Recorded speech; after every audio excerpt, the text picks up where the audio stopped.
मेरा नाम मोहम्मद रिजवान है। ये कहानी 2024 की है, जब मैं कराची के इलाके पोर्ट कासिम की एक बंद पड़ी फैक्ट्री में सिक्योरिटी का काम किया करता था। मुझे जॉब पर लगे कुछ ही महीने हुए थे और मेरे सुपरवाइज़र ने मुझे नाइट शिफ्ट के लिए रोटेट कर दिया। वो फैक्ट्री बहुत बड़ी थी। किसी वक्त मैं वहाँ स्टील प्रोसेसिंग का काम हुआ करता था। 1970s में फिर वहाँ कुछ एक्सीडेंट्स हुए, वहाँ आग लगी और काफ़ी वर्कर्स की डेथ हो गई। केसेस चले और एक दिन फैक्ट्री बंद हो गई। तब से वहाँ बस कोई नहीं आता जाता था। केसेस की वजह से उस जगह को रिनोवेट या सेल नहीं किया जा सकता था। वक्त गुजरने के साथ साथ इस जगह का हाल मज़ीद बुरा हो गया था।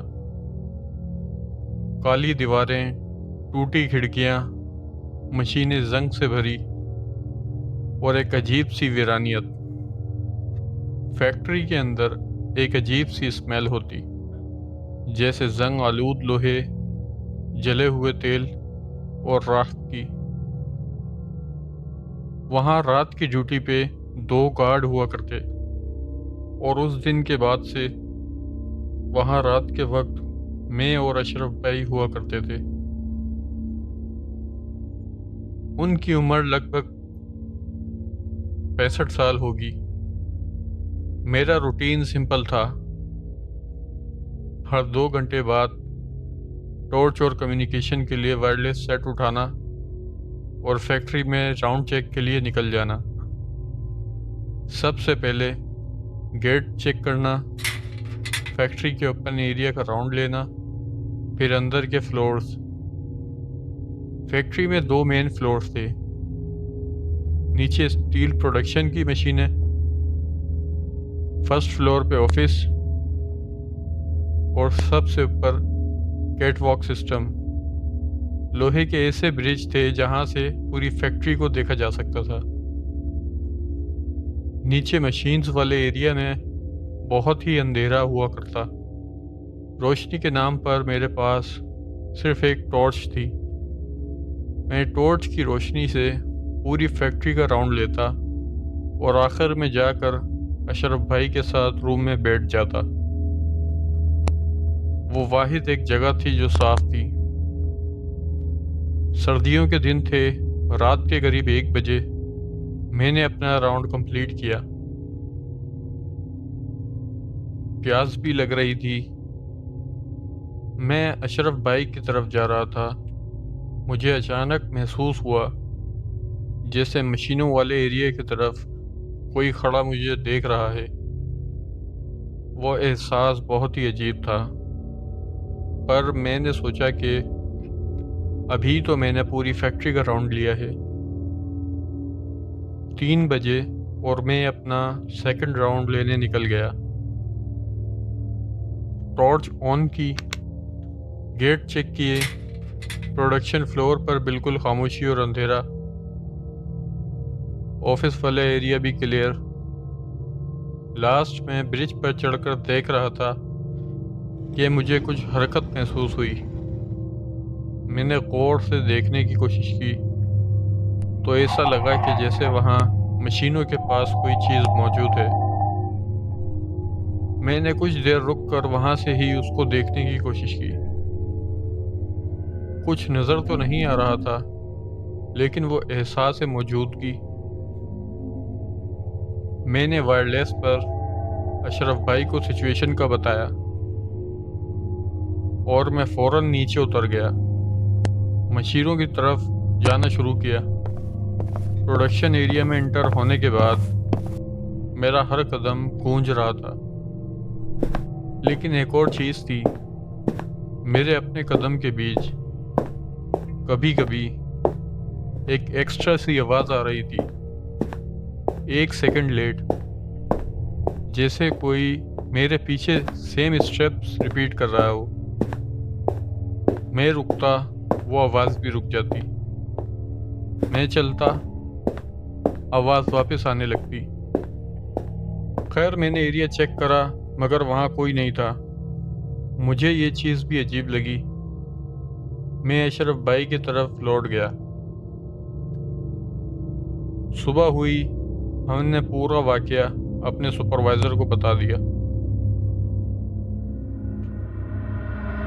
ऐसा लग रहा था जैसे उनको ये सब मालूम है। बस इतना बोला कि हाँ, ख्याल से रहो। खैर दिन गुजरा, रात हुई और मैं फिर से ड्यूटी पर आ गया। रात के करीब 1 बजे मैंने राउंड स्टार्ट किया। टॉर्च और कम्युनिकेशन सेट, अशरफ भाई की गन उठाई और फैक्ट्री में राउंड पर निकल गया। गेट चेक किए, फैक्ट्री ओपन एरिया का राउंड, फिर अंदर के फ्लोर चेक किया। सब ठीक ही था।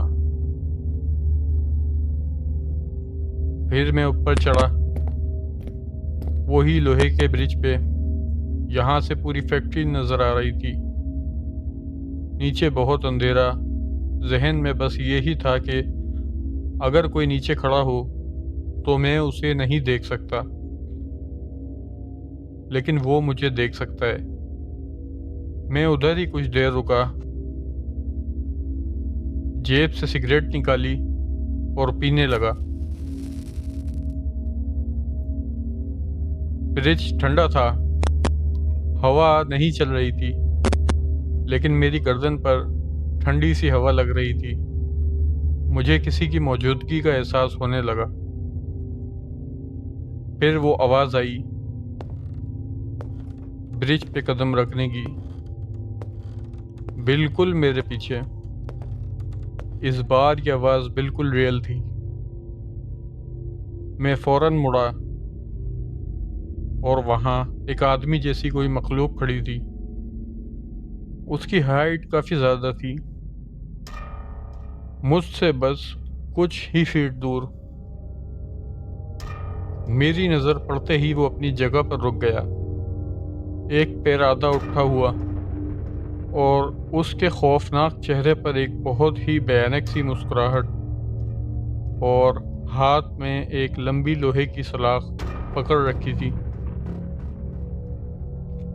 वो स्माइल जो इंसान तब करता है जब वो मज़ा ले रहा हो। मैं काफ़ी डर गया था। मैंने गन निकाली। वो आदमी फ़ौरन भागा।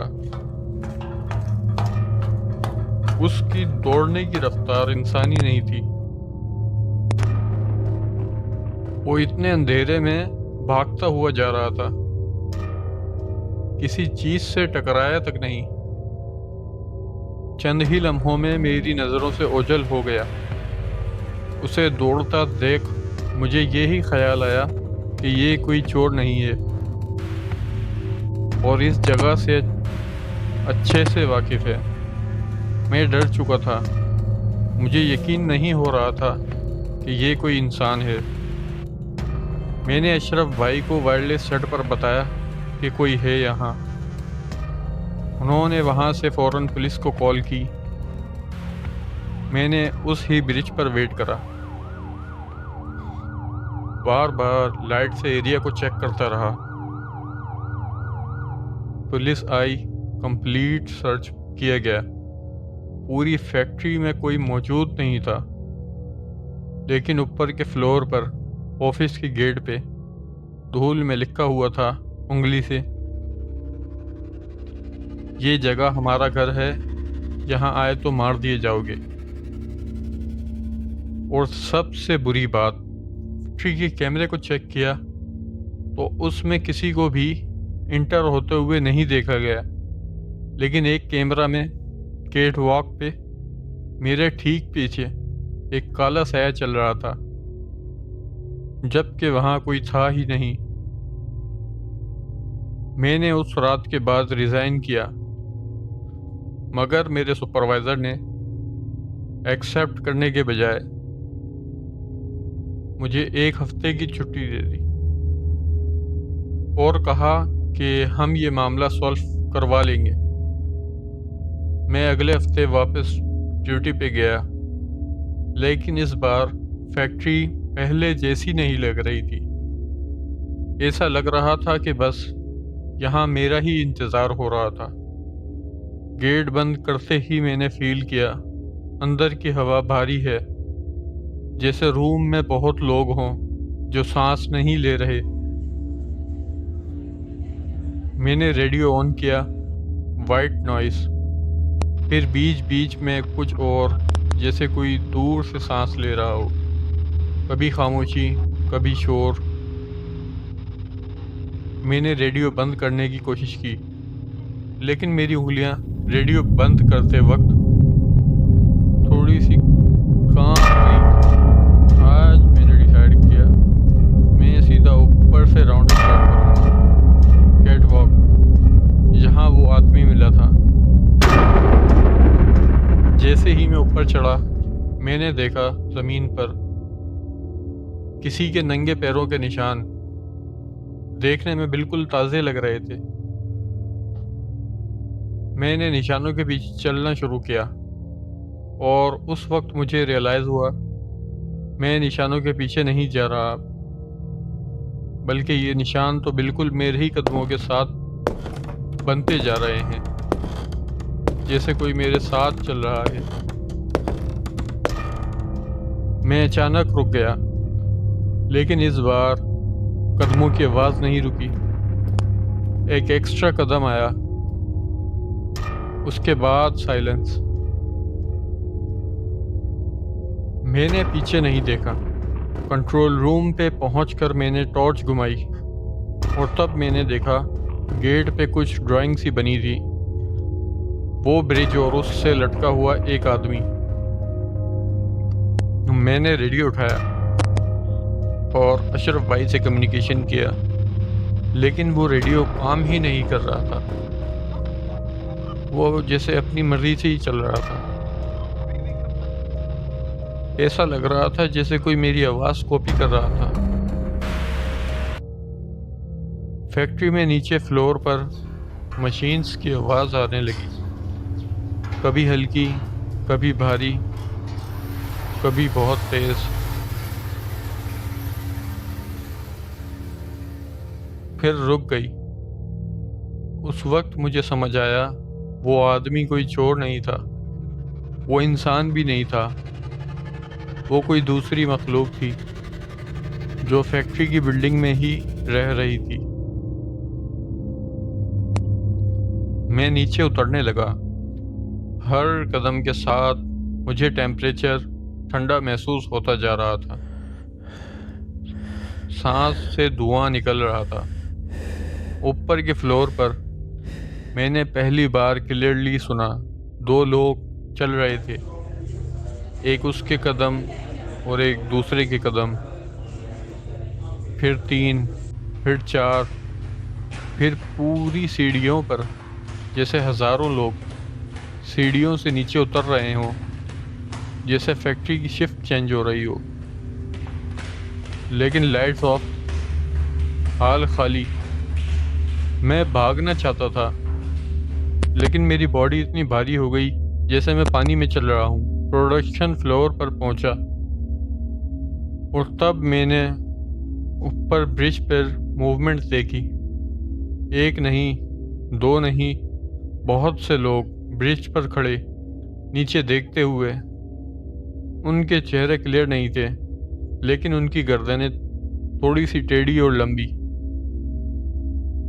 फिर एक ने मूव किया, सीधा ब्रिज की सपोर्ट ग्रिप पर चढ़ा और बिना आवाज़ के नीचे गिर गया। लेकिन ग्राउंड पे कोई बॉडी नहीं लगी, सिर्फ अंधेरा। मैं बहुत ही डर चुका था। मैं भागा एग्जिट की तरफ, लेकिन हर दरवाज़ा उस जगह खुल रहा था जहाँ से वो स्टार्ट हुआ था। फैक्ट्री मुझे घुमा रही थी जैसे भूल भुलैया। रेडियो पे ऑन हुआ, इस बार क्लियर वॉइस, भागो मत, तुम कहीं नहीं जा सकते। और उस मोमेंट मुझे अपने शोल्डर पर वेट फील हुआ, जैसे किसी ने हाथ रखा हो, वही जहाँ पहली रात महसूस हुआ था। मैं अपने कंट्रोल में ही नहीं था।